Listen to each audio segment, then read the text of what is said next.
إذن بسم الله الرحمن الرحيم والصلاة والسلام على سيدنا محمد.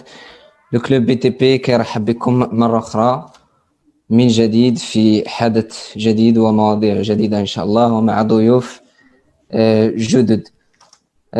قبل البداية أحب أن أرحب بأعضاء النادي أو أعضاء كلوب بي تي بي اللي حاضرين معنا اليوم واللي بفضلهم كنجحوا هاد لي زاكتيفيتي. نرحب أيضا بالناس اللي من خارج لينسا اللي حضروا معنا اليوم.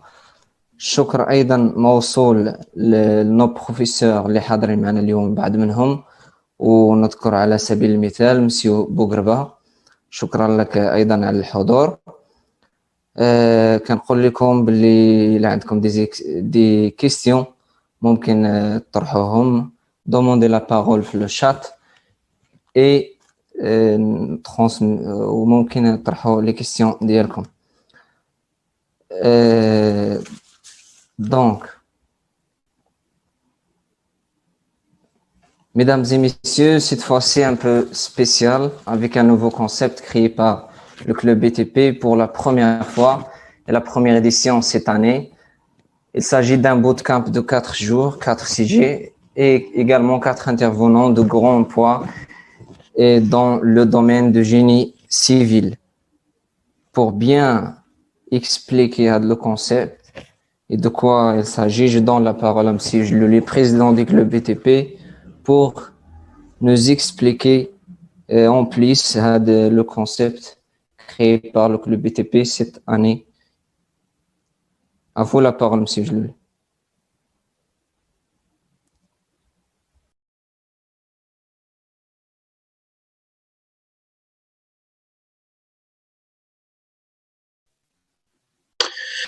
Bonsoir, chers invités, bonsoir membres du club BTP, bonsoir étudiants, ingénieurs, que ce soit de l'ENSA Agadir ou du réseau Maroc. Merci beaucoup à nos chers professeurs encadrants et tout le cadre éducatif pour leur présence aujourd'hui. On est très honoré par votre intervention, aussi par votre curiosité à propos du domaine BTP. Et bien sûr, ce thème aujourd'hui est le bootcamp de cette année. Bien évidemment, c'est la première édition. Le concept, ou bien l'équipe du BTP a pensé à un nouveau concept qui pourra révolutionner la formation de nos étudiants ingénieurs. Tout simplement, on a pensé aux filières d'intervention d'un ingénieur. Donc, on a le BTP en gros, mais il y a des sous-filières du BTP, à savoir principalement le domaine du bâtiment. Donc, l'ingénieur intervient dans cette filière et ce secteur.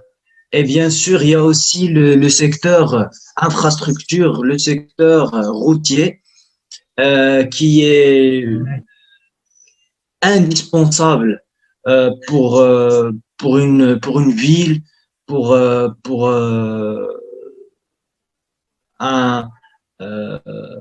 une agglomération civile. Aussi, on a pensé à l'intervention d'un ingénieur dans le domaine des ouvrages d'art. On a une conférence, et d'ailleurs, comme ces filières, on a pu programmer ces conférences pour répondre aux besoins de nos étudiants ingénieurs. Et finalement, le quatrième secteur de ce domaine BTP, c'est les VRD. Voilà, les voiries et réseaux divers. Que ce soit les réseaux d'assainissement, que ce soit les voiries ou bien les routes d'accès, et ainsi tout le réseau d'infrastructures qui organise voilà les besoins d'une communauté et je vous accueille parmi nous tous les nouveaux, bien évidemment les membres. Merci beaucoup. Je veux pas prendre beaucoup de temps de vous parce que ça me concerne pas. Aujourd'hui, on a un invité, un grand invité parmi nous, Monsieur Essam Moussaïd. C'est mon professeur, c'est notre professeur à l'école ENSA. Je sais bien que qu'il y a parmi nous qui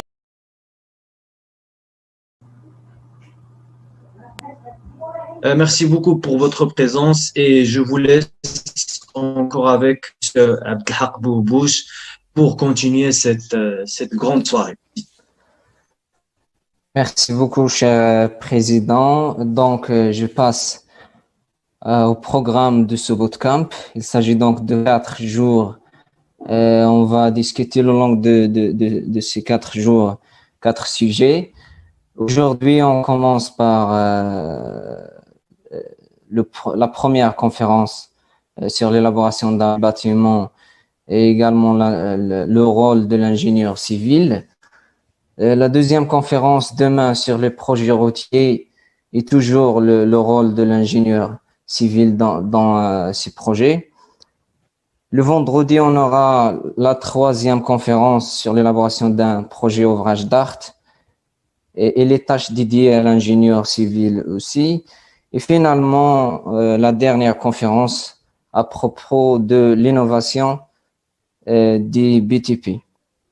L'innovation soit au niveau des technologies utilisées dans le domaine ou bien les techniques de construction, les nouveaux techniques utilisées dans la construction. Avant d'entamer le premier sujet d'aujourd'hui qui vise l'élaboration d'un projet bâtiment et le rôle de l'ingénieur civil,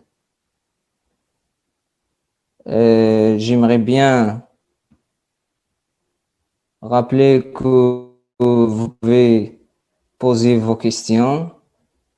Vous pouvez également activer vos micros, demander la parole et activer vos micros pour poser les questions. Alors, avant d'entamer le sujet d'aujourd'hui, j'aimerais bien commencer par des chiffres concernant le développement et le dynamisme du secteur BTP au Maroc. Premièrement, 19 conventions signées entre le Premier ministre et les opérateurs privés et publics dans le secteur de l'habitat en décembre 2005 représentent un montant supérieur à 29 milliards de dirhams. Un déficit en logement estimé à 400 000 unités d'habitation en 2017, selon la direction des études et des prévisions financières DEPF, des entreprises en forte croissance, des laboratoires, également des bureaux d'études, des bureaux de contrôle et aussi les entreprises d'exécution de projets. Ce que signifie l'existence importante des ingénieurs civils dans l'élaboration des projets du BTP, soit en travaux publics ou bien en bâtiments. Et les bâtiments également qui peuvent être d'habitat, de services, des bâtiments commerciaux, industriels, etc. Les questions qui se posent donc, quelles sont les phases d'élaboration d'un projet bâtiment et comment intervient un ingénieur civil dans chaque étape.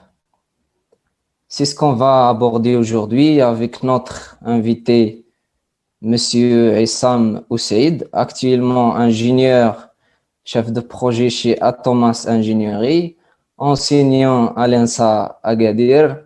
Et comme il a dit, Monsieur Jlouli, c'est notre professeur pour la matière métier BTP.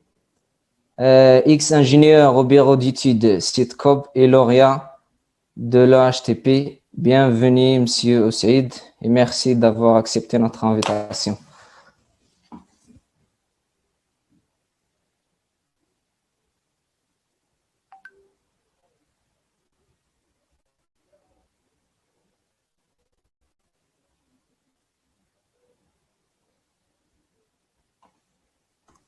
Je veux juste faire une remarque que M. Saïd va nous rejoindre juste un peu. Il a juste des problèmes techniques, mais il serait avec nous, Inch'Allah, 2 minutes. Donc, Alors, merci. donc, Merci pour votre attention. merci, Monsieur Jlouli. Donc,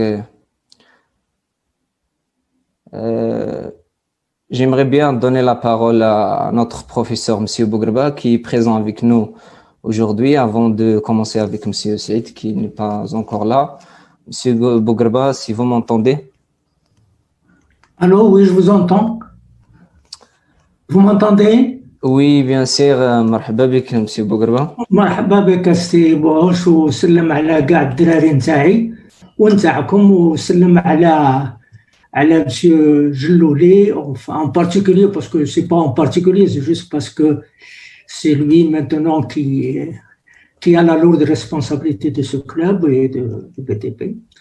Oui, donc je vous écoute.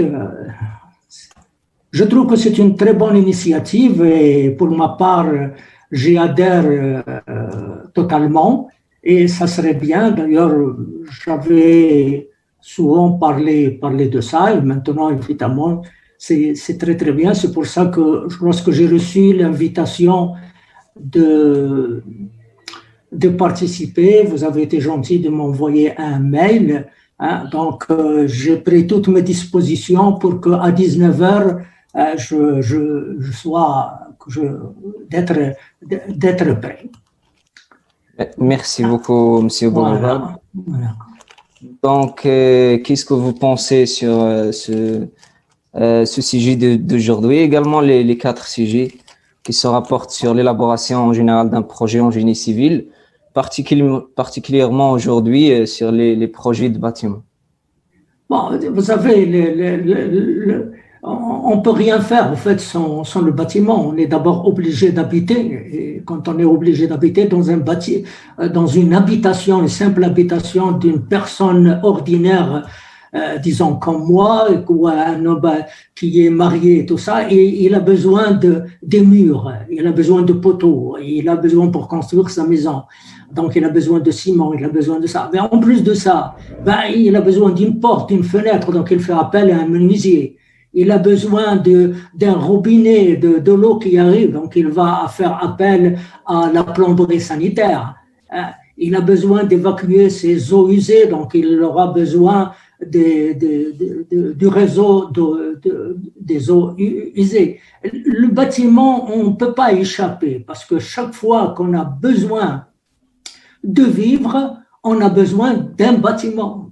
Et il y a toujours, vous le savez très très bien, on dit que quand le bâtiment va, tout va. Donc tous les sujets qui sont ici sont importants. Et il ne faudrait pas aussi négliger tous les autres, parce que dans le bâtiment, on a besoin des matériaux, quels que soient les matériaux. Le bois est un matériau, donc on a besoin du bois, on a besoin et il faut connaître tous les matériaux. C'est très très bien. Voilà, Oui, donc, je laisse la parole aux autres. bien sûr qu'on a besoin des matériaux, et voilà. La deuxième sujet, ou bien deuxième axe d'aujourd'hui, c'est le rôle de l'ingénieur civil. Donc, Monsieur Bougrba, d'après votre expérience, qui est très grande expérience et que vous partagez à chaque fois, qu'est-ce que vous dites sur les tâches de l'ingénieur?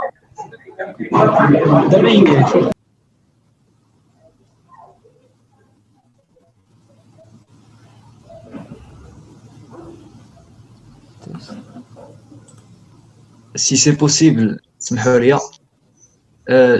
oui, merci monsieur M. Bougrba pour votre motivation. Alhamdoulilah, le bureau est très motivé pour continuer le travail de ce bureau. J'aimerais bien accueillir Monsieur Issa Moussaïd. Il est avec nous, évidemment.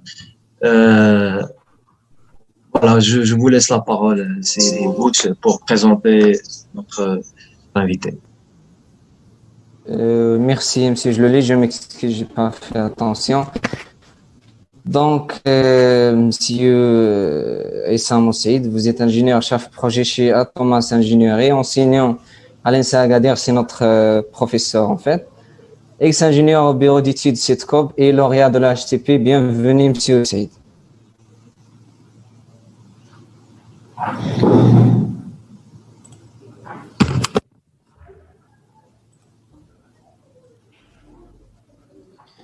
Bonjour tout le monde, ou bien bonsoir plutôt. Donc, j'espère que vous allez bien. Donc, merci au groupe ou bien au club BTP de l'INSA Agadir de m'avoir invité à cet événement. Donc, d'ailleurs, vous organisez pas mal d'événements très intéressants. Donc, je vous félicite et je vous encourage en même temps. Donc, je vous demande juste de me laisser 2 minutes pour que je puisse préparer le support ou bien le transfert d'un PC à mon PC ici. OK? Donc, 3 minutes et on commence. OK? D'accord, d'accord.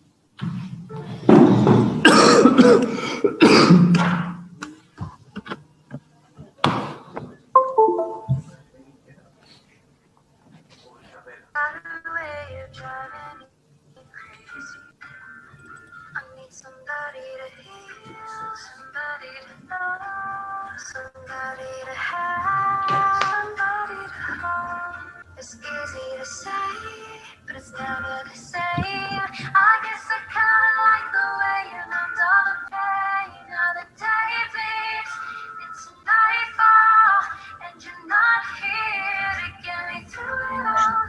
I let my guard down, then you pulled the rug. I was getting used to being someone you loved. And this time I feel this time to turn to. It's all or nothing with love and got me sleeping without you. I need somebody to know, somebody to heal, somebody to have, just to know how it feels. It's easy to say, but it's never the same.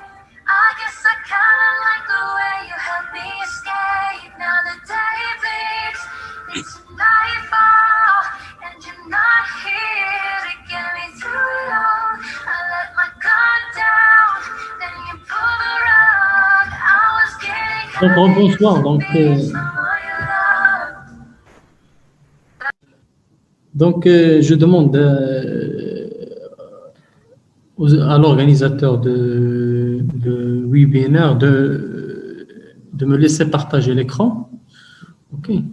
Donc, donnez-moi la main pour partager l'écran. Donc, monsieur Ahmad. Une autorisation.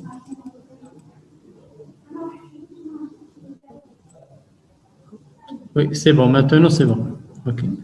D'accord.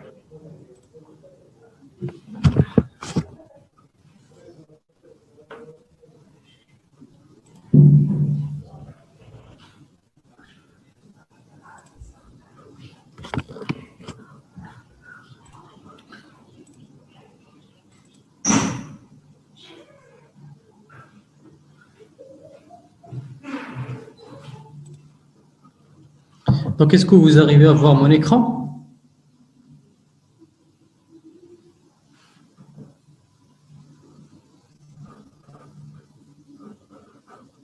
Oui, monsieur Samuel. C'est bon, donc ok. Oui. Ok.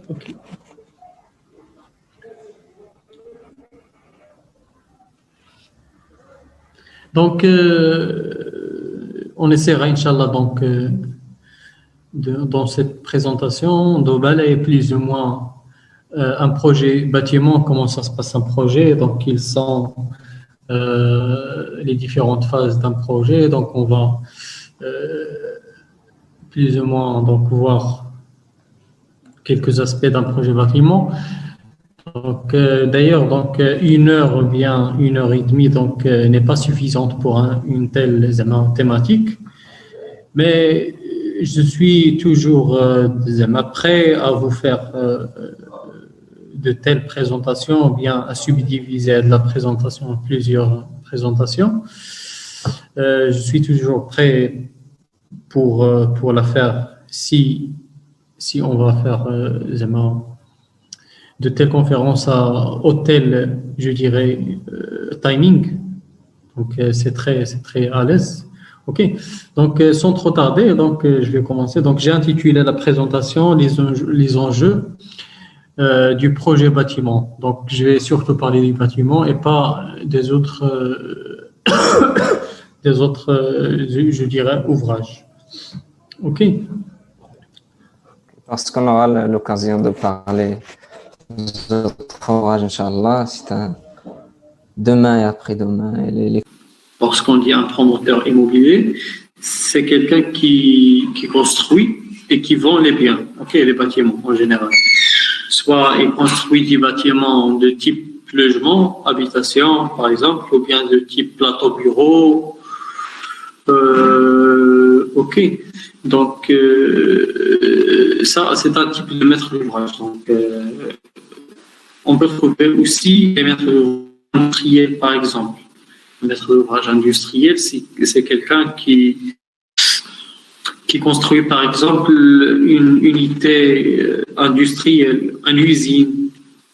Bien sûr. C'est bon.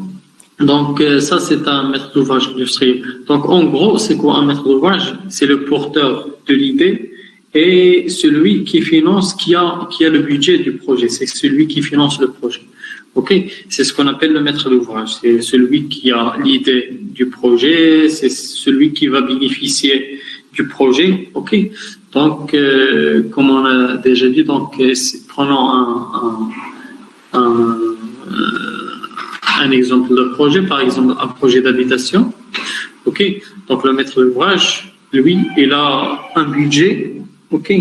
Par exemple 20 millions de dirhams, donc il veut investir dans quelque chose. Donc il choisit l'idée d'investir dans un projet d'habitation par exemple. Il va construire un ensemble de logements, ou bien un complexe résidentiel, pour qu'il puisse les vendre, et bien sûr bénéficier de la marge bénéficiaire du projet. Donc c'est ça le maître d'ouvrage. Ou bien s'il y a un industriel par exemple. Donc, le maître d'ouvrage industriel est construit, par exemple, une usine pour qu'il puisse faire une activité, une production, et bien sûr tirer un bénéfice là-dessus, Donc, on peut trouver aussi l'État. L'État, c'est un maître d'ouvrage, Donc, si on parle de l'État, par exemple, il construit des écoles, il construit des hôpitaux, il construit pas mal de projets. C'est pas pour en tirer un bénéfice, mais pour l'intérêt de l'État. Donc c'est ça le maître d'ouvrage, c'est le porteur de l'idée.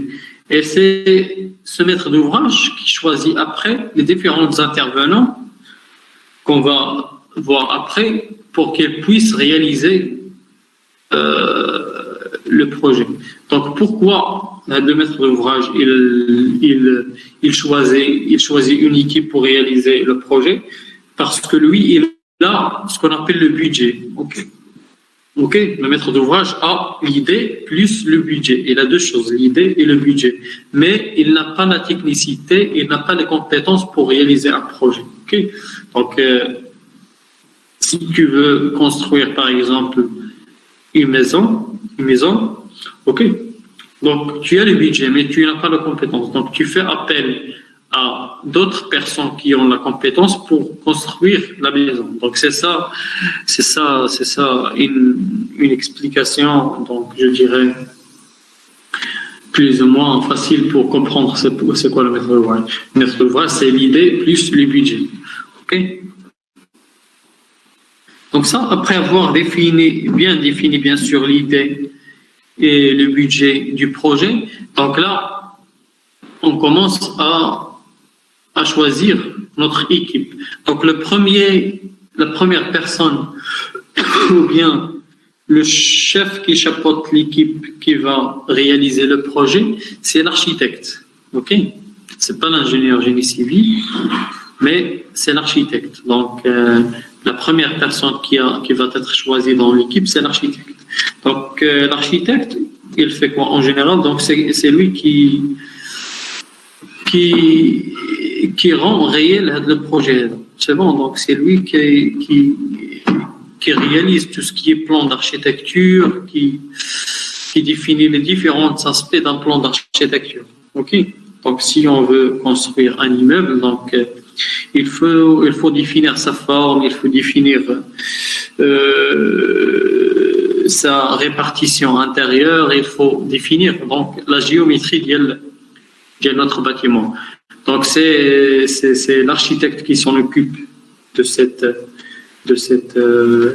phase, donc la phase d'établissement des plans d'architecture, c'est-à-dire la forme, le projet, l'intérieur, comment il va être, donc le nombre des pièces et tout. Donc c'est l'architecte qui définit tout ça. Il s'occupe aussi de tout ce qui est autorisation du projet. Ok, donc c'est lui qui s'occupe de l'autorisation du projet auprès des services de l'État. Ok, donc c'est ça englobe. Donc le rôle d'un architecte dans un projet, c'est la définition, le croquis du projet. Comment il va être le projet. Ok. Donc, après avoir bien choisi l'architecte et après avoir établi les plans d'architecture, donc là, on passe directement au choix du bureau d'études. Donc, le bureau d'études, donc c'est lui qui plus ou moins établit la structure porteuse du bâtiment, c'est-à-dire c'est lui qui établit la structure porteuse de l'architecture. C'est bon. Donc, on a déjà dit que l'architecture rend réelle l'idée du maître d'ouvrage. Le bureau d'études, lui, il rend réelle l'idée ou bien l'architecture de l'architecte. C'est bon. Donc c'est là où intervient le bureau d'études. C'est lui qui définit les différentes variantes avec lesquelles on va travailler. Par exemple, il définit le type de dalle. Est-ce qu'on va travailler avec du béton armé, du béton précontrainte? Est-ce qu'on va travailler avec de la charpente métallique? Ok. La structure verticale, est-ce qu'on va travailler avec des poteaux simples ou bien en béton armé ou bien des poteaux métalliques ou bien des poteaux enrobés? Les fondations, comment on choisira les fondations? Est-ce qu'on va choisir des fondations superficielles, un radier général, des fondations profondes? Donc, tout cela, donc, ça se tranche par le bureau d'études. Donc, c'est lui qui s'en occupe de tout ce qui est structure dans le projet. Okay? Donc, en plus de l'établissement des plans de la structure, donc, il fait tout ce qu'on appelle des dossiers de consultation des entreprises. C'est-à-dire, il définit les quantités des matériaux qu'on va utiliser, ce qu'on appelle dans le jargon pratique, ce qu'on appelle le métré. Okay? Il établit tout ce qui est métré, c'est-à-dire il définit les quantités qu'on aura besoin pour construire le projet. C'est-à-dire, il établit dans un document, voilà, on va la quantité du béton en mètres cubes, la quantité de l'acier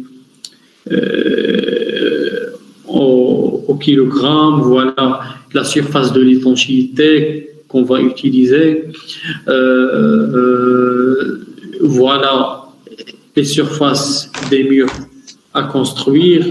Ok, donc il définit tout ce qui est métré. Donc c'est ce qu'on appelle le métré pour enfin estimer le projet. Donc à partir des métrés, donc on estime donc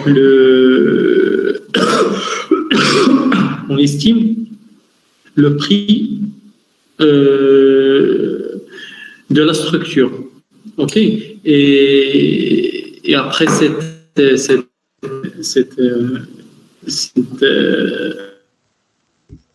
phase, donc on s'aligne avec ce qu'on appelle le budget qu'il a défini le maître d'ouvrage.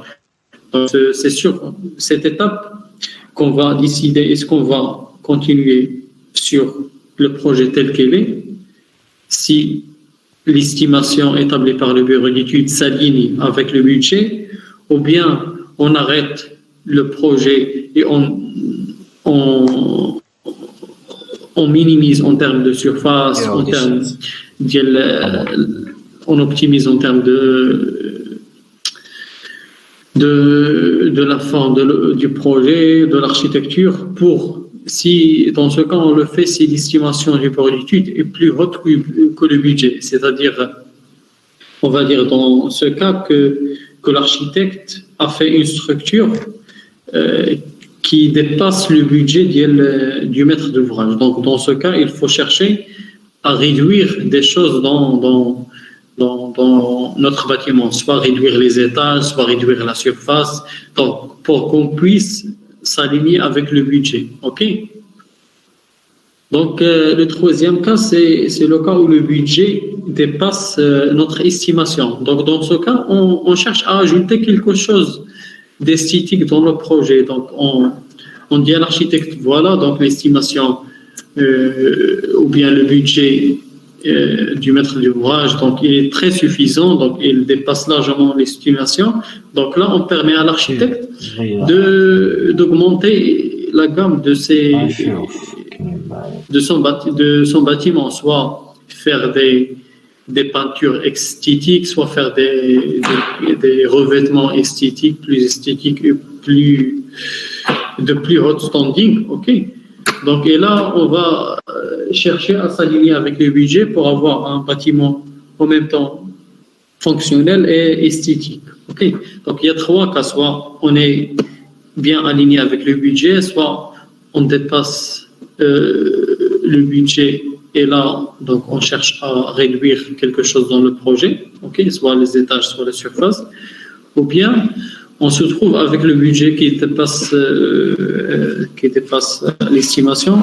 Et dans ce cas, donc, on laisse un petit peu de liberté pour l'architecte pour un petit peu développer d'autres choses.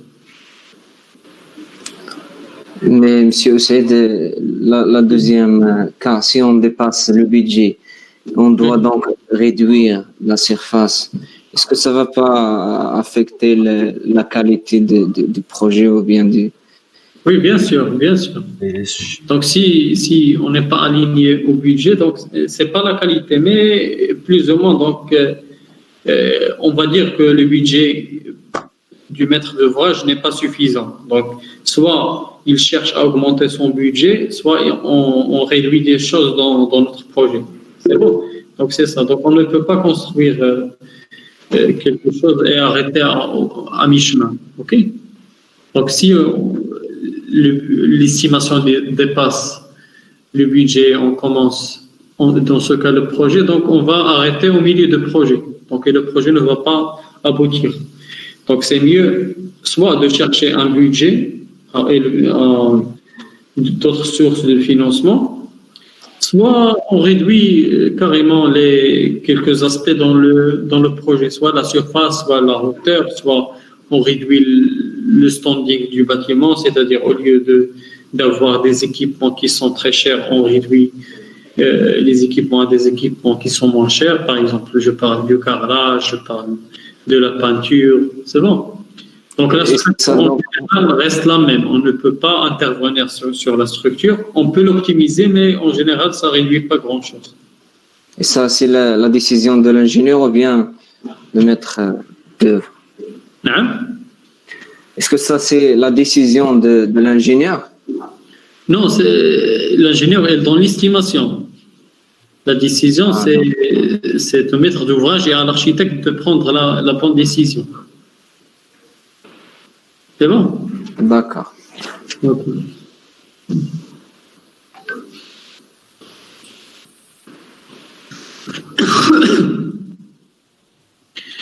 Donc, après avoir établi l'architecture et les plans de structure, donc là, il faut contrôler ces plans.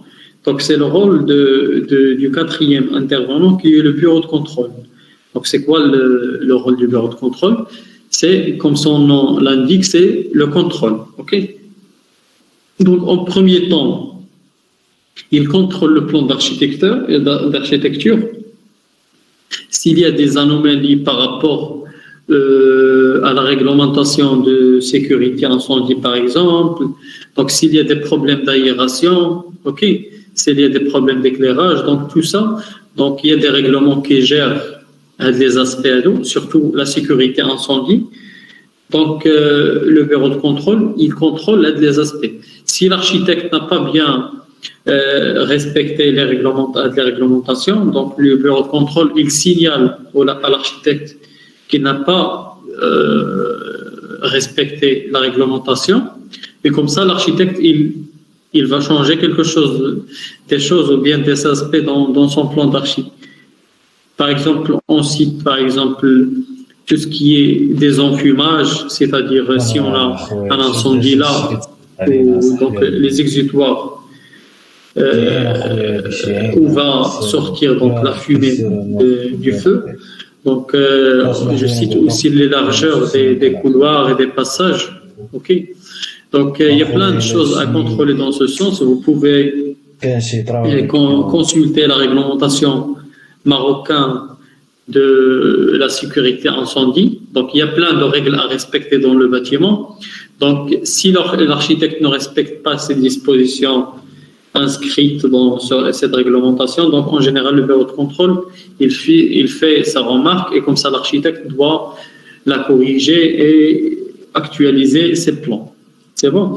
Donc, par rapport au bureau d'études, donc le bureau de contrôle, il contrôle la qualité des plans, il contrôle la qualité des calculs. Est-ce que les calculs sont bien faits? Est-ce que le dimensionnement est bien fait, ou bien on a bâclé le travail, on a avancé quelque chose qui n'est pas bon. Ok. Donc là, s'il y a des anomalies ou bien des dispositions constructives qui ne sont pas respectées au niveau des plans, donc là, le bureau de contrôle il signale ces remarques et là, le bureau d'études doit les corriger et avancer les plans avec ces dites corrections. Ok, donc c'est le rôle en général d'un bureau de contrôle. Donc ça par rapport à la phase étude. Donc lors des travaux, donc le bureau de contrôle, il contrôle aussi la qualité de la construction. Donc il fait des sauts sur le chantier, il visualise si le ferraillage est bien réalisé, si la qualité du béton est bonne ou bien il n'est pas bonne. Donc là, il fait ses contrôles sur chantier, okay, pour bien sûr vérifier si les plans d'exécution établis par le bureau d'études sont bien réalisés sur chantier. Okay. Donc c'est ça en globalité donc le rôle d'un bureau de contrôle technique. Donc c'est le contrôle. Ok.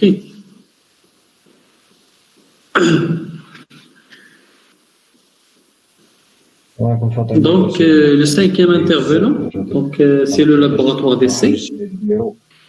Donc tous ces intervenants, bien sûr, sont choisis par le maître d'ouvrage. Okay. Donc le laboratoire d'essai, c'est en général un laboratoire qui contrôle la qualité des matériaux. Donc en commençant par le sol avant la construction, et en passant aussi par tout ce qui est béton, tout ce qui est acier, tout ce qui est aglo, tout ce qui est ordi, tout ce qui est poutrelle. Donc là, c'est le laboratoire qui contrôle la qualité de ces matériaux. En amenant des échantillons au laboratoire et en faisant ce qu'on appelle des essais qui sont inscrites dans des normes. Il y a des normes marocaines qui traitent les essais au laboratoire. Ok.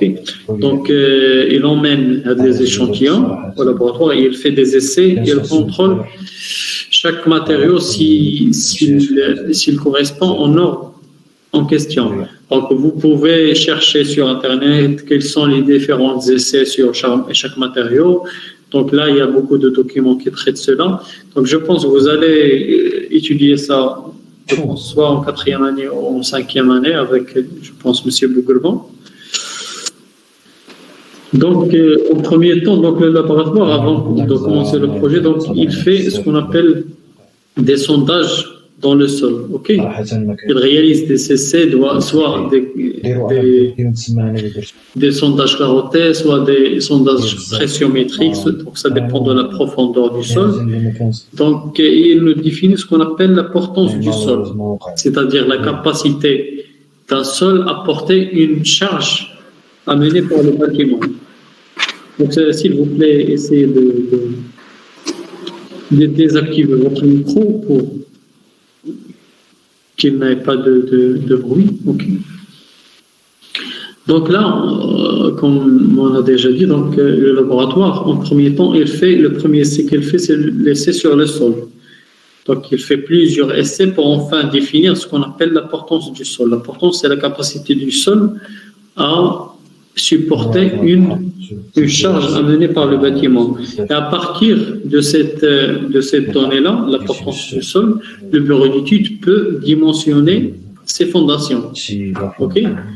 Donc, par exemple, en général, la portance du sol, il la donne en barres, soit il vous donne, c'est-à-dire, il veut dire, voilà, le sol, il peut supporter 2 barres, c'est-à-dire une pression de 2 barres, ok. Et comme ça, on peut définir la surface de la semelle sous chaque poteau. Donc, on a un effort normal et une pression maximale en barre. À partir de cette pression et de cet effort normal, donc, on peut définir la surface de la semelle. Donc, par la relation, bien sûr, classique, donc, une pression, ça est égal à une force sur la surface. On a parlé de premier essai du laboratoire, c'est l'essai sur les sols. Donc, il nous définit ce qu'on appelle la portance du sol. Et après, lors des travaux, donc, le laboratoire doit nous donner son avis sur les différents matériaux présents sur chantier. Donc, comme vous savez, l'entreprise de construction, elle amène des matériaux pour construire le sable, les graviers, donc les aglos, ok. Donc le béton, donc il y a plus l'acier de construction, donc il y a plusieurs matériaux dans le chantier. Donc, avant de construire, donc on prend des échantillons des matériaux amenés par l'entreprise. Et comme ça, le laboratoire, il les amène au laboratoire et il fait des essais sur chaque matériau. Ok, il y a plein d'essais qui sont définis par la norme. Donc, vous pouvez chercher dans ce sens les essais pour chaque matériau.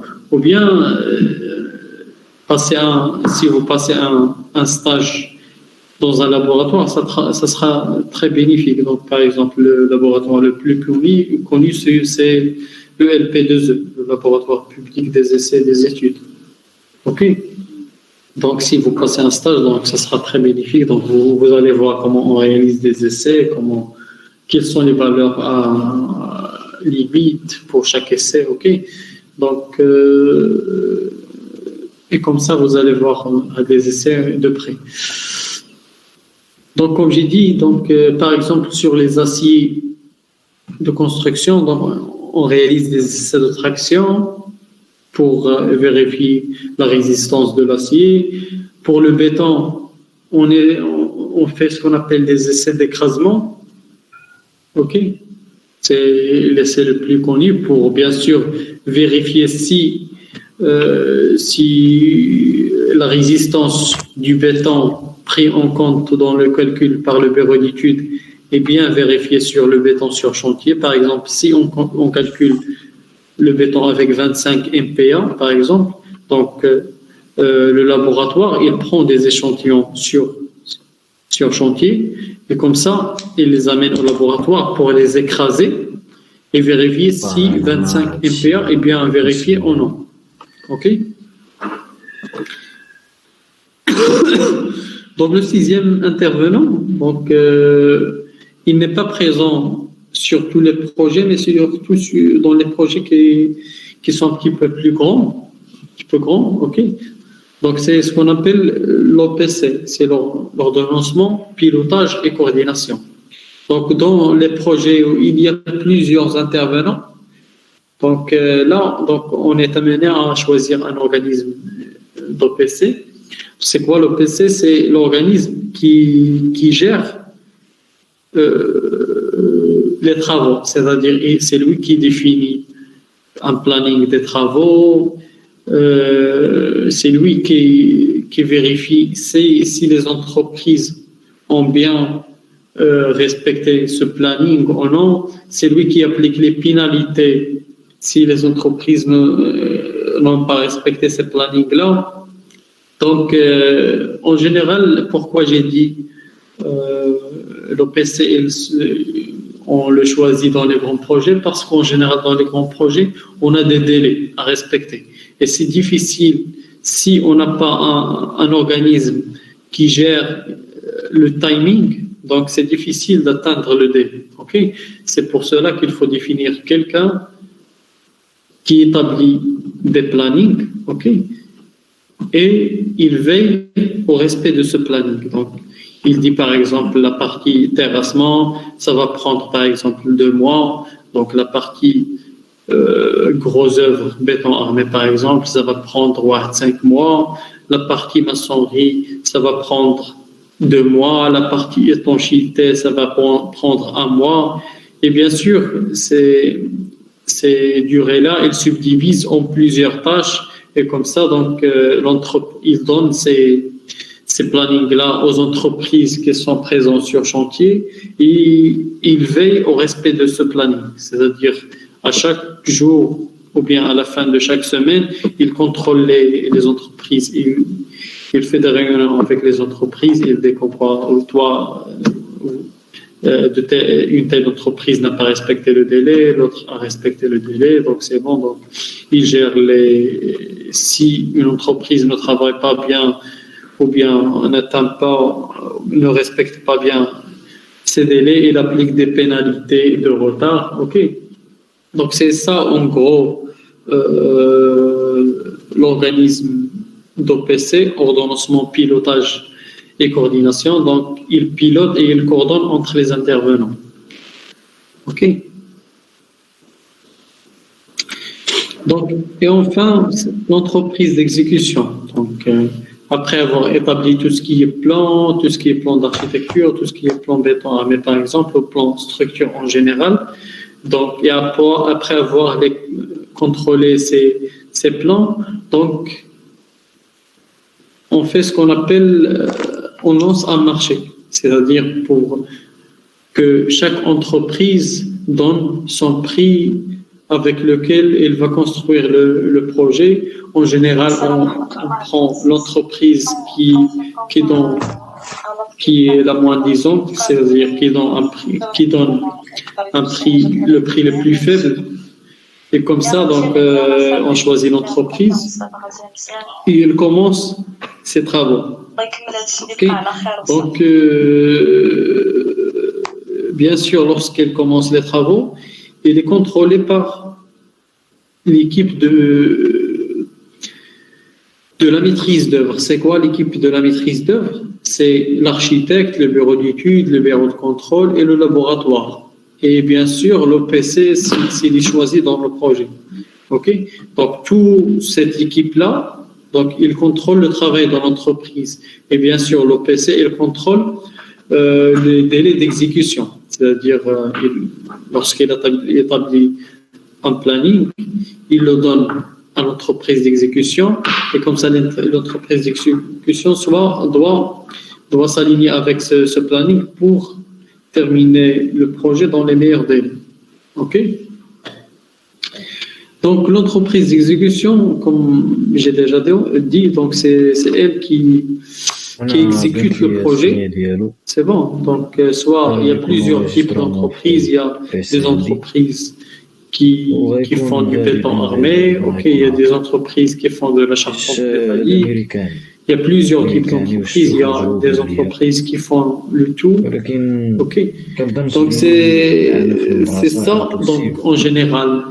Les 7 intervenants dans un projet de génie civil ou bien de bâtiment. Donc, comme on va faire un petit résumé. Donc, le maître d'ouvrage, l'architecte, le bureau d'études, le bureau de contrôle, le laboratoire, l'organisme d'OPC et bien sûr l'entreprise. OK.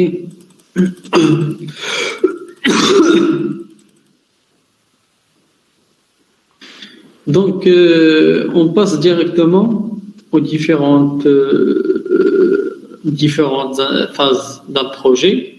Donc, les phases d'un projet en général, c'est lié les intervenants. Donc, à chaque phase, donc, on trouve qu'il y a un intervenant. Donc, la première phase, c'est l'idée du projet. Donc, excusez-moi pour la présentation. Donc, il était sur un PC différent. Donc, il y avait d'autres polices. Donc, pour l'écriture, j'ai transmis le fichier sur un autre PC. Donc, tout est bouleversé. OK. Donc, la première phase du projet, donc, c'est l'idée du projet. Donc, avant de commencer n'importe quel projet, il faut définir une idée. Donc, cette phase correspond à l'intervenant qu'on a appelé maître d'ouvrage. Okay. C'est le maître d'ouvrage qui définit l'idée de projet. C'est-à-dire, il dit, donc, j'ai un budget, donc je vais construire un complexe résidentiel, par exemple, ou bien je vais construire un bâtiment de plateau bureau, ou bien je vais investir dans un domaine et construire une unité industrielle qui produit un tel ou tel produit. OK. Donc, c'est ça l'idée du projet. Donc, c'est une idée générée par le maître d'ouvrage. Prenons un cas d'étude. Donc, l'idée du projet. Donc, on va prendre un petit ou bien un projet résidentiel. C'est pas un petit projet, c'est un grand projet. Donc, un cas d'étude, c'est une opération Al-Wahda, par exemple. Donc, c'est situé à Tchera Inzgan. OK. Donc, c'est une résidence, ou bien c'est un complexe résidentiel composé par 10, 12, 14, 16, 18, donc 22 immeubles en totalité. Donc, il fait 52 000 mètres carrés couverts. Lorsqu'on dit 52 000 mètres carrés couverts, c'est-à-dire 52 000 mètres carrés de dalles. C'est bon. Donc, il est composé par 553 appartements et 77 commerces. Donc, il est composé des appartements moyens standing et quelques appartements économiques. Donc, ça, c'est une définition de projet. OK? Donc, l'idée du projet là, donc, il y a un maître d'ouvrage. Ici, donc, je ne me rappelle pas du nom du maître d'ouvrage. Donc, il dit, donc, je veux construire un complexe résidentiel, j'ai un budget CADA. Donc, j'essaie de faire ces 500 appartements et 70 commerces. Donc, je vais voir quelqu'un qui va me réaliser ce projet. Donc, la réalisation d'un projet par un architecte s'appelle la conception. Ok. Donc là, le maître d'ouvrage, il a défini son idée. Donc là, il va chercher un architecte pour définir l'architecture. Ok. Donc c'est à cette phase que l'architecte intervient. Ok. Donc pour le projet qu'on a cité, donc l'architecte a pris connaissance de l'idée du projet et du besoin du maître d'ouvrage. Et là, donc, il commence l'établissement de ces plans.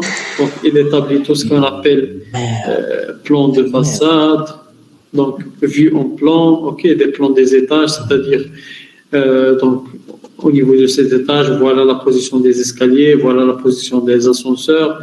Donc, voilà les différentes entrées des appartements, voilà la conception des couloirs, ok. La première appartement, par exemple, je vais la composer d'un salon, de chambre, ok. Donc là, l'architecte, il fait un plan de répartition des surfaces du projet, ok. C'est ce qu'on appelle, nous, pour Maribien, on l'appelle le salon, ok. Donc, il fait tout ce qui est salon. C'est bon. Après, il définit tout ce qui est élévation et hauteur des étages, ok, ce que vous voyez sur l'image. Et aussi, il peut créer aussi des vues 3D du projet pour que le maître d'ouvrage puisse visualiser son projet avant de le réaliser. C'est bon? Donc, l'architecte, il réalise aussi tout ce qui est vue 3D. Donc, pour avoir une idée sur le projet, ok, pour l'imaginer. Pour un maître d'ouvrage non connaisseur, donc il ne va pas savoir comment lire les plans et tout, il ne va pas imaginer son projet. Par contre, les 3D, ils peuvent être comprises par n'importe quelle personne. Okay? Donc, après avoir établi les plans d'architecture, donc, le maître d'ouvrage choisit un bureau d'études pour faire ce qu'on appelle la conception de la structure. C'est la conception dont on a déjà parlé pour le bureau d'études. Donc, le bureau d'études, là, donc, il établit tout ce qui est structure. Donc, pour ce projet, donc, on peut parler d'un plan de coffrage. Donc, le plan de coffrage, ce sont les vues en plan qui nous donnent les positions des poteaux. C'est ce que vous voyez en noir, ok? Ce sont les positions des poteaux, la conception des poutres, le quadrillage des poutres, la position des voiles de contreventement, c'est ce que vous voyez en noir, ok? Donc, ce sont les voiles, ce qu'on appelle les voiles de contreventement, c'est-à-dire la structure qui va résister au séisme. Okay, c'est ce qu'on appelle le système de contreventement. Ce sont les voiles dans ce cas. Okay? Donc là, aussi, il définit le type des dalles. Par exemple, dans ce cas, ce sont des dalles corps creux, c'est-à-dire les poutrelles. Okay? Donc, le bureau d'études aussi dessine tout ce qui est détail d'exécution, c'est-à-dire comment on va disposer le ferraillage. Donc, Donc, ça, ce sont les détails des voiles de contreventement. Il donne les différentes désignations de ferraillage. Voilà, il dit par exemple, horizontalement, on va utiliser des T8 espacement 15, verticalement des T12 espacement 15. Au point, on va utiliser des raidisseurs d'un nombre de barres bien précisé, de T16 par exemple. Ok. Donc, il définit tout ce qui est plan d'exécution, c'est-à-dire le ferraillage que l'entreprise doit exécuter. Donc, tout cela aussi, ce sont des détails, ce qu'on appelle les coupes, ok, les coupes sur les dalles, ok. Ça, c'est ce qu'on appelle les porte-à-faux, c'est-à-dire les dalles qui sortent du plancher sans poteau, sans mettre des poteaux, ok. Donc ça, ce sont les coupes sur dalles. Donc ça aussi, ce sont des détails des poteaux, ok. Donc les poteaux qu'on a vus au niveau du plan de coffrage. Donc ça, le plan de coffrage, il détermine la position des poteaux. Mais les détails des poteaux, ils sont donnés à part, c'est-à-dire comment on va réaliser le ferraillage, le nombre de ferraillage, les cadres, les épingles et tout, quels sont les types de diamètres. Okay. Donc tout cela est donné dans les détails d'exécution. Donc on peut citer aussi les détails de fondation, ok. Donc comment on doit réaliser les fondations, un tableau de dimension de fondation et un ferraillage pour chaque fondation, ok. Donc tout cela doit être réalisé par le bureau d'études pour enfin donner ces plans à l'entreprise pour qu'elle puisse réaliser le projet. Ok. Donc, et bien sûr, après avoir établi les plans de structure et bien sûr les contrôlés par un bureau de contrôle, donc on n'a pas cité le contrôle dans les phases, normalement après l'étude, donc ça vient une phase de contrôle. Donc après cette phase de contrôle, on fait une planification du projet qui est établie par l'organisme de l'OPC. Ok, donc ça, l'OPC, donc il réalise tout ce qui est planning pour enfin donner son planning à l'entreprise et respecter les délais, bien sûr. Et enfin, donc la réalisation des travaux, donc après avoir, je dirais, préparer toutes ces documentations, tout ce qui est plan d'architecture, plan de structure et planification. Donc, on livre ces documents-là à l'entreprise d'exécution pour enfin donc, réaliser le projet selon ces documents. Okay. Donc, c'est la phase finale du projet. Okay. Donc, c'est la réalisation. Donc, ici, j'ai quelques images du projet. Donc, c'est la phase de terrassement, par exemple. Donc, lors de la réalisation, donc je parle toujours ici de la réalisation. Donc, la phase terrassement, donc ce sont les engins avec lesquels on fait des terrassements. Le terrassement, c'est-à-dire on creuse le terrain pour atteindre le bon sol. Okay. Donc, ça, c'est les fouilles réalisées, c'est-à-dire les terrassements réalisés pour poser une fondation superficielle. Donc, toujours les terrassements, donc toujours la phase de terrassement. Voici la phase de la pose ou bien de la réalisation du béton de propreté. Okay. C'est une petite couche de béton sur laquelle on pose ou bien on réalise nos fondations.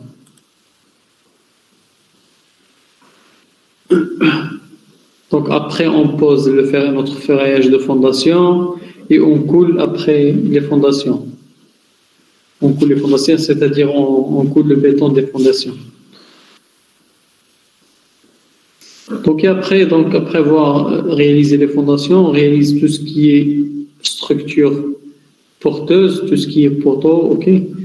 On met le coffrage et après on coule le béton. Et après ça, donc, on réalise tout ce qu'on appelle maçonnerie, ok, le remplissage en maçonnerie. Donc ça, ce sont des poteaux, donc, en béton armé, ok. Horizontalement, on trouve des poutres et des dalles-corps creux. Ça, ce sont des dalles-corps creux, ok. Et voilà donc la présentation touche à sa fin, donc. Espérons que vous avez bien bénéficié de cette petite présentation, je dirais, pour ne pas trop tarder, ok? Parce qu'on a un petit peu perdu un peu de temps au début de la présentation, donc c'est pas un problème. Donc, si vous avez des questions, donc vous pouvez les poser. Donc, moi, je fais la parole. Oui, merci beaucoup, Monsieur Saïd. C'est vraiment très utile. C'était une présentation très riche. Donc voilà, je donne l'occasion pour les questions. Si vous avez des questions, vous pouvez écrire dans le chat pour vous donner la parole.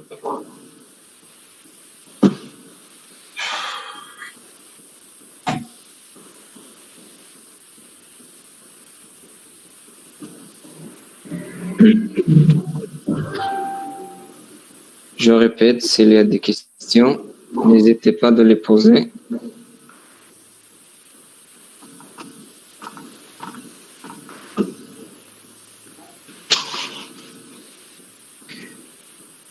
On passe à la deuxième question. S'il n'y a pas de première question, on passe à la deuxième question. D'accord. Il y a une question de Fatima Abouban.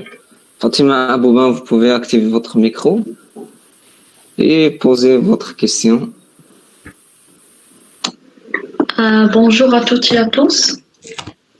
Bonsoir. Salam alaikum wa rahmatullah. Bonjour Monsieur Essam. Merci beaucoup pour la présentation. C'était très enrichissante et c'était quelque chose qu'on a vraiment besoin en tant qu'élève ingénieur en génie civil. Et merci à tous les organisateurs et à toutes et tous. Donc ma question c'était quels sont les plans à réaliser obligatoirement. C'est-à-dire je parle du côté administratif, quels sont les plans qui sont obligatoires à réaliser ou bien élaborer avant de commencer n'importe quel projet. Donc, on a l'habitude d'entendre plan de béton armé, plan de coffrage, mais quels sont les plans qui sont obligatoires? Et merci beaucoup une autre fois.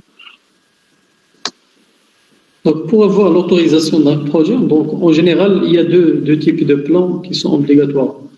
Et deux types d'intervenants qui sont obligatoires, qui doivent signer pour avoir l'autorisation du projet. Donc, c'est l'architecte et le bureau de contrôle, et en ajoutant, bien sûr, le bureau de contrôle. Donc, les plans qui sont obligatoires, ce sont les plans d'architecture. Donc, et les plans de la structure, c'est-à-dire soit béton armé, soit charpente métallique. Donc, ce sont les deux plans donc, à déposer pour à l'administration pour obtenir l'autorisation du projet.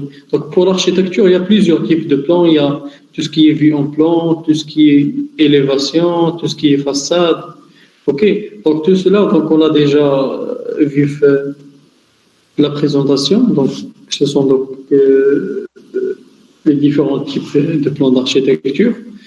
Et pour les plans béton armé, par exemple, donc, il y a aussi, donc, c'est ce qu'on a déjà présenté. Donc, on a présenté un échantillon, mais l'obligatoire, c'est tout ce qui est plan de coffrage, tout ce qui est détail d'exécution. Donc, pour obtenir l'autorisation en général, donc, on ne donne pas donc,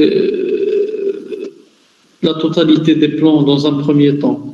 Donc, on donne ce qui est important donc, pour obtenir l'autorisation. Et après, pour la réalisation, on ajoute des détails qui seront plus importants pour comprendre tout ce qui est disposition constructive, tout ce qui est méthode d'exécution et tout cela. Donc, on le donne directement à l'entreprise et ça n'a rien à voir avec tout ce qui est autorisation. Okay. Donc, il faut mettre dans la tête que pour une autorisation, il nous faut un plan qu'acheté par l'architecte et un plan qu'acheté par un bureau d'études. Puisqu'en général, l'administration ne comprend rien en termes de consistance de plan. Okay. Donc, l'administration, ils ne voient que le cachet. Okay. Donc, c'est ça. Merci. Une autre petite question, si vous me permettez. À propos des bureaux de contrôle, est-ce que leur rôle, c'est aussi une élaboration, une étude, ou bien c'est juste la vérification des bureaux de contrôle? Est-ce qu'ils travaillent en totalité sur le projet ou non? Donc, si un étudiant, par exemple, lance un stage d'été ou bien d'initiation dans un bureau de contrôle, est-ce qu'il va assister à une étude complète ou pas? Et merci. Donc, au niveau des projets, donc, en général, les bureaux de contrôle ne font pas l'étude du projet dans sa totalité. OK. Donc, ça ne veut pas dire qu'ils ne maîtrisent pas l'étude d'un projet. Donc, eux, ce sont des ingénieurs eux aussi, mais ils font des contrôles. OK. Ils font des échantillons, un échantillonnage pour faire le contrôle. Par exemple, s'il y a, par exemple, dans un projet 1000 poteaux, OK. Donc, eux, par exemple, ils contrôlent un échantillon de 40 poteaux, par exemple, pour vérifier si le calcul est bien fait ou non. Donc, ils ne vont pas perdre le temps à contrôler tout le projet. Par exemple, s'il y a 2000 poutres. Donc, ils vont contrôler un échantillon pour voir si le travail a été bien fait. Il contrôle aussi un échantillon des fondations. Donc, il prend des échantillons du tout. OK? Donc, pour ne pas perdre un petit peu de temps. Donc, on ne va pas faire une deuxième étude, mais plutôt, on va faire ce qu'on appelle un contrôle. Et le contrôle se fait par un échantillonnage. OK? Donc, par rapport au stage, donc, si vous faites un stage dans un bureau d'études ou dans un bureau de contrôle, c'est presque la même chose. Donc, vous allez traiter la totalité de l'étude d'un projet. Donc, ils vont vous encadrer, c'est les mêmes esprits d'ingénierie, ok? Donc, c'est la même chose, ok? Donc, il n'y a pas de différence pour les stagiaires, ok? Puisque les stagiaires ils vont faire l'étude, donc il n'y a pas, s'ils ont besoin de n'importe quelle information, donc le bureau de contrôle et le bureau d'études, donc ils disposent de la compétence, ok?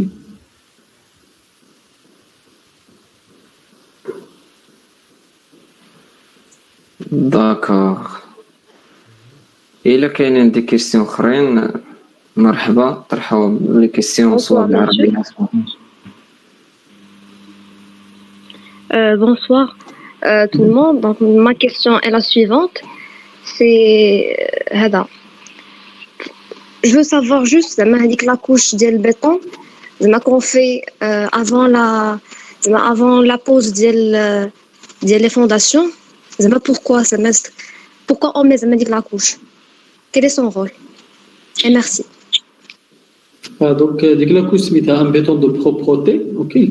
Comme son nom l'indique, donc c'est un béton de propreté, pas monsieur propre. Ok? Donc, si on coule le béton, les fondations, c'est une structure.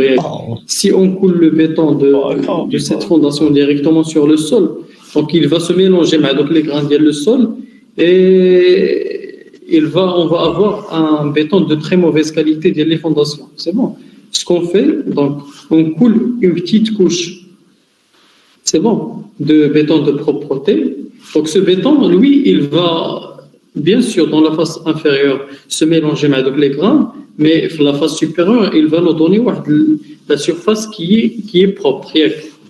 Donc, et comme ça, on peut culer notre béton sur la surface propre et garder la structure de la fondation saine de toute anomalie ou bien de toute mauvaise qualité. C'est bon.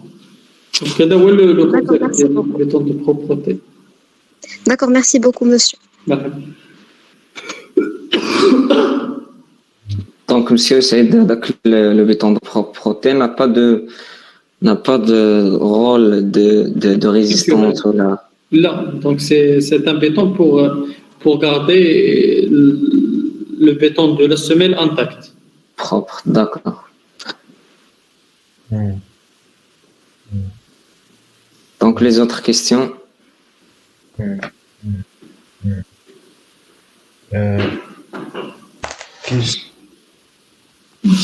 Bonsoir, monsieur Saïd, j'ai une question, une petite question. J'aimerais bien savoir les obstacles critiques ou bien les périodes critiques que vous trouvez au niveau de ce projet de bâtiment. Quelles sont les contraintes générales les phases d'élaboration du bâtiment? Merci. Donc, en général, il y a plusieurs contraintes donc, pour l'ingénieur. Donc, la première, c'est la contrainte de l'architecture. Donc, on se trouve avec pas mal de cas, donc, avec des architectures qui sont difficiles à respecter en termes de structure, puisque l'ingénieur structure lui. Donc, il doit faire une conception structurelle qui respecte le maximum l'architecture. Donc, en général, donc, on se trouve donc, avec des cas d'architecture qui sont difficilement faciles à respecter. Donc, dans ce cas, donc, il faut pousser donc, Bien sûr, la réflexion, il faut chercher d'autres moyens innovants, d'autres variantes innovantes, ok, pour respecter le plus l'architecture. Donc, c'est ça la première contrainte pour l'ingénieur, c'est le respect de l'architecture. C'est ça où réside la capacité d'ingénierie d'un ingénieur. C'est sa capacité à s'adapter le plus à l'architecture et chercher des solutions innovantes. Donc là, c'est par rapport à la conception. La deuxième contrainte, c'est la capacité de l'ingénieur à défendre son projet. Ok. Donc dans un projet, comme vous savez, il faut défendre ta variante, il faut défendre tes solutions devant le bureau de contrôle, bien sûr. Donc parfois, le bureau de contrôle, il vous dit donc ça c'est pas valable, ça c'est ok, c'est pas, on n'utilise pas ça, donc ça c'est pas correct. Donc il faut savoir comment défendre votre projet. Donc vous avez fait un projet, vous avez bien calculé ton projet, tu as bien conçu ton projet, donc il faut il faut savoir le défendre. Donc c'est ça le deuxième contrôle. Bien sûr, si tu as fait un bon travail, si tu n'as pas bien calculé ou bien tu n'as pas bien conçu, qu'est-ce que tu vas défendre? C'est bon, donc il faut bien calculer, il faut bien concevoir, et comme ça, donc tu défends ton projet. Ok. Donc la troisième contrainte, c'est la réalisation. Donc voilà, tu as bien conçu ton projet, tu as bien défendu ton projet. Donc la réalisation, il faut bien veiller que ton projet soit bien réalisé par l'entreprise, parce qu'en général, on se trouve sur chantier avec des entreprises qui font du n'importe quoi. Donc comme ça, il faut bien contrôler le travail, il faut bien gérer son chantier pour que vous puissiez voir votre projet qui se monte devant vous avec une façon, soi-disant, dans les règles de l'art. Okay. Et bien sûr, être fier de votre projet. Donc, je pense que c'est les trois axes de contrainte pour l'ingénieur, bien sûr, je parle toujours pour l'ingénieur. Donc, les trois axes de contrainte que trouve l'ingénieur durant un projet de bâtiment ou bien de génie civil en général. Donc, c'est ça. J'espère que j'ai bien répondu. Merci beaucoup, c'est très rassurant, merci.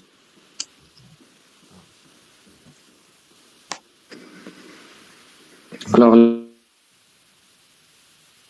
les autres questions, يطرحوا soit بالعربية, soit le français, soit l'anglais. المهم توصل ليدي ويستافد.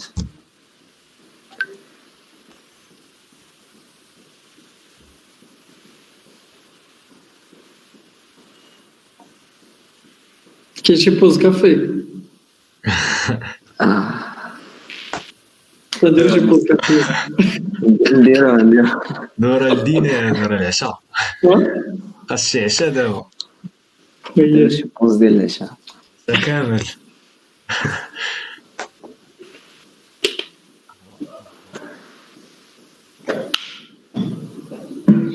Donc, je pense que c'est bon. Donc, je vous remercie pour cet événement très, très enrichissant. Donc, je vous souhaite une bonne continuation pour le reste de bien sûr, de vos événements et bien sûr de votre carrière. Donc, essayez de bénéficier le maximum de vos stages et de vos sorties sur terrain. Donc, c'est ça. Donc, merci à vous. Donc, Monsieur Saïd, une question? Monsieur Imad, il a une question, je pense. Monsieur Imad, vas-y. Bonjour Monsieur Aïssam, bonjour tout le monde. J'ai deux questions. Voilà, ça.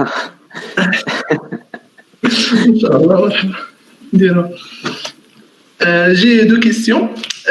La première, lorsqu'on veut élaborer un plan d'eau béton armé ou bien un plan de coffrage, est-ce qu'on travaille juste avec les logiciels tels que Robobat, SIPCAD, ou bien on existe le calcul manuel? Et la deuxième question concernant le phénomène de la corruption. Comment on peut éviter ce mauvais phénomène dans le secteur de BTP? Merci, monsieur Essam. Donc c'est bon. Donc pour la première question, donc en général, donc on n'utilise pas le logiciel seulement ou bien le calcul manuellement seulement. Donc il faut se servir des deux. Ok, donc il faut bien maîtriser le logiciel puisqu'il donne la possibilité de livrer les projets rapidement. Et bien sûr, les logiciels ne peuvent pas vous donner tous les aspects de calcul. Donc c'est pour cela qu'il faut se servir parfois d'un calcul manuel. Ok. Donc en général, les projets, donc on n'utilise pas à 100% les logiciels ou bien à 100% un calcul manuel. Donc on utilise les deux. Par exemple, on modélise la structure sur robot. Donc soit on tire les efforts de ce modèle et on continue avec un calcul manuel, soit on calcule les poteaux par exemple et les fondations manuellement, c'est ce qu'on fait en général, on tire les efforts du modèle, on calcule les poteaux et les fondations par exemple manuellement, et les poutres on les génère directement par le logiciel, puisqu'en général le calcul des poutres c'est très lourd par un calcul manuel. Par contre, le calcul des poteaux et des semelles, donc en général les logiciels ça donne des incohérences les calculs, les poteaux et les semelles. Donc en général, on passe par un calcul manuel qui donne des résultats fiables. Ok. Donc en général, donc il faut retenir que pour un projet, donc il faut maîtriser le tout. Il ne faut pas dire qu'il y a des logiciels, donc الناس ما ندير والو donc تتخرج لا كاين le robot يخدم بلاصتي. Donc c'est pas la méthode, donc vous allez pas continuer comme ça, donc vous allez travailler maximum 2 mois en bureau d'études et vous allez quitter parce que vous allez voir que le logiciel ne vous donne pas la totalité le livrable que vous allez livrer. C'est bon. Donc, il vous donne la possibilité de faire des manips, mais il ne vous donne pas la possibilité de faire sortir tout le projet. Ok. Donc, contrairement au calcul manuel, donc on peut faire tout avec le calcul manuel, mais la contrainte d'un calcul manuel, c'est le temps. Si on calcule la totalité du projet avec la main à la main, donc ça va nous prendre beaucoup de temps, et comme ça, on ne va pas livrer le projet dans les délais. Donc, ce qui fait, c'est pour cela qu'on mélange en général dans l'étude, on mélange les deux aspects manuels et par logiciel. Ok. Donc, pour la deuxième question, donc par rapport à la corruption, donc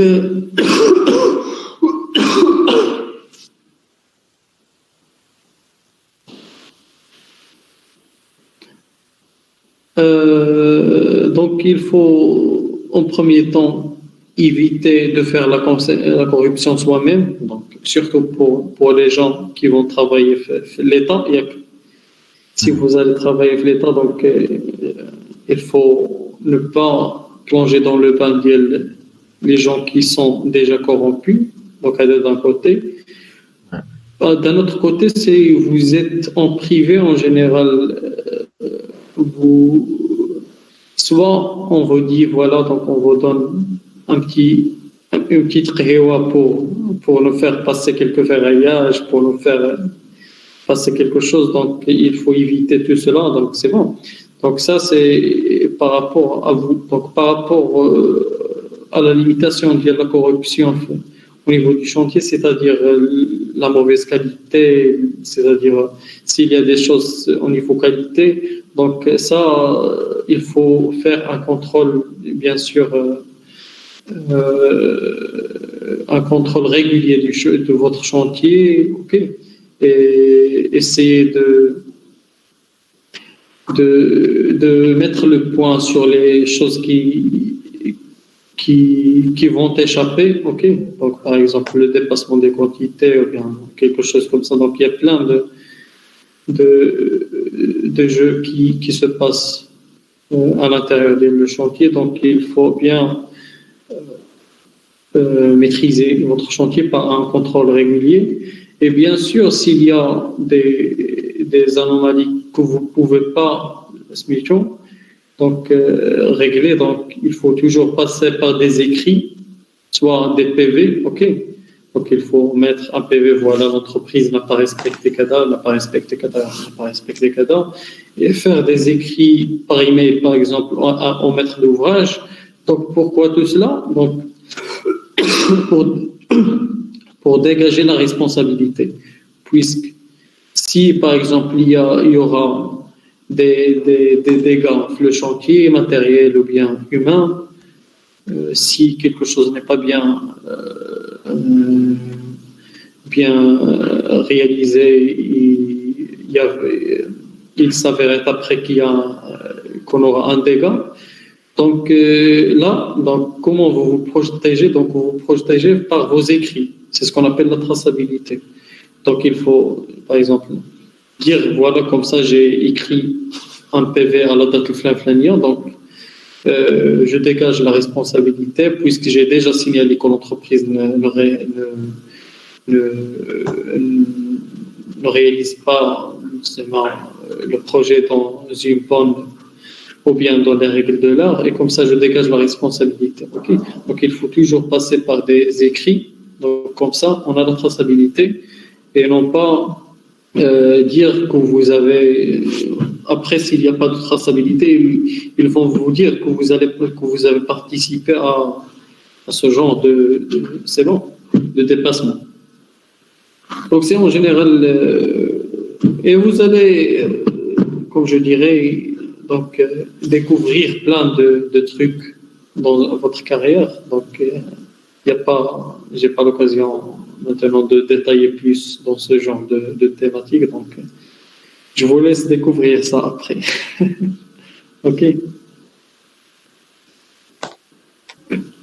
D'accord. C'est bon, donc s'il y a d'autres questions.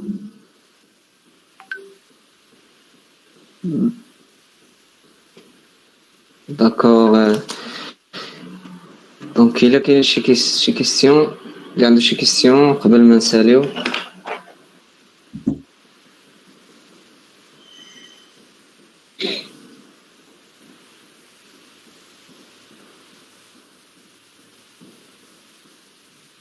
Donc je pense qu'il n'y a pas de questions. Merci beaucoup monsieur عصام وسعيد.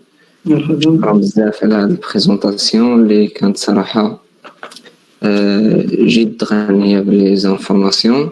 Et donc نضرب لكم موعدا غدا إن شاء الله مع une autre conférence sur l'élaboration d'un projet routier et l'intervention de l'ingénieur civil. Merci beaucoup et à bientôt.